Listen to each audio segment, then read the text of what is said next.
Today, GOP frontrunner Donald Trump's lead is widening. In a national poll out yesterday, Trump is coming in at 32%.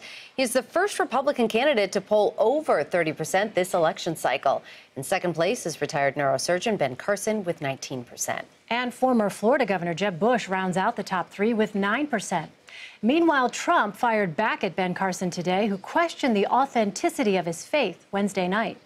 All of a sudden, he becomes this great religious figure. I don't think he's a great religious figure. And I saw him yesterday quoting something, and he was quoting on humility, and it looked like he had just memorized it about 2 minutes before he made the quote. So, you know, don't tell me about Ben Carson. Well, but now, Ben Carson's coming at you, too. He's starting to hit me, so I hit back. I only hit back when I get hit. I'm a great counterpunch.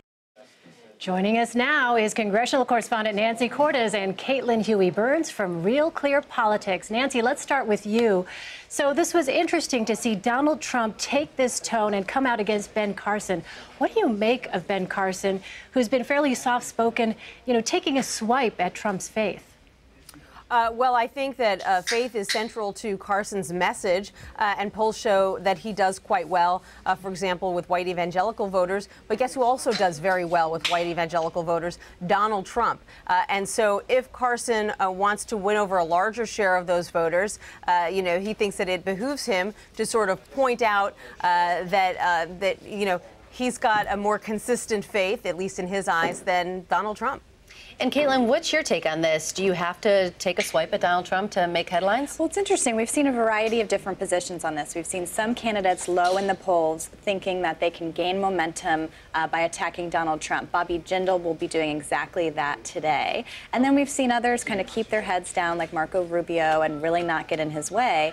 Carson, though, is really in Trump's rear view. We've been seeing him rise all summer and is emerging as the top competitor to Trump. So it's really not a surprise that Trump is kind of they're taking swipes at each other at this point. Nancy, I want to turn to you and ask about Trump going after Carly Fiorina and talking about in that Rolling Stone interview who could vote for that face, and now saying that he didn't mean to make it about her looks. Is there any potential fallout here for this, back and forth with Carly Fiorina? You would think. Right? For example, back in 2012, remember all the grief Mitt Romney got for saying that they had binders full of women.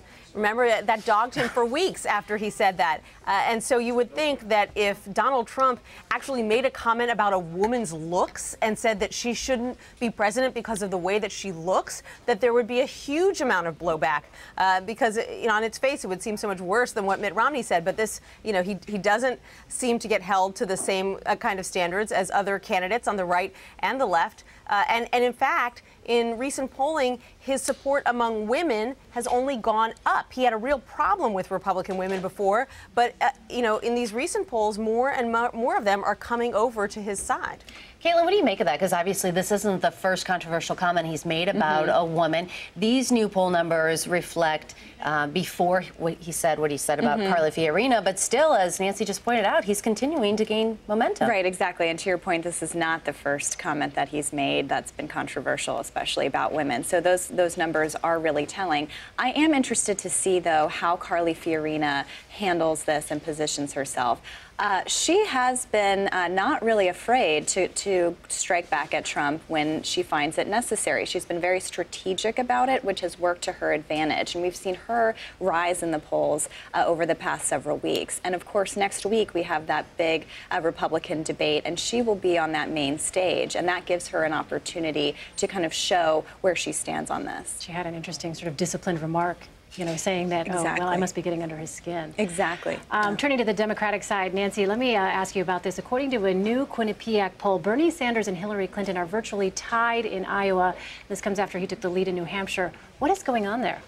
It's a real eye-opener, Elaine, because just a couple of months ago when Quinnipiac conducted the same poll, Hillary Clinton was 20 points ahead of Bernie Sanders. And now you see they are virtually tied. Now, I talked to the Clinton campaign a short time ago. They argue, look, in Iowa, it's all going to come down to organization? Do you have people on the ground? And they do. They have about 80 paid organizers at this point on the ground. The shoestring Sanders campaign will not have anything like that.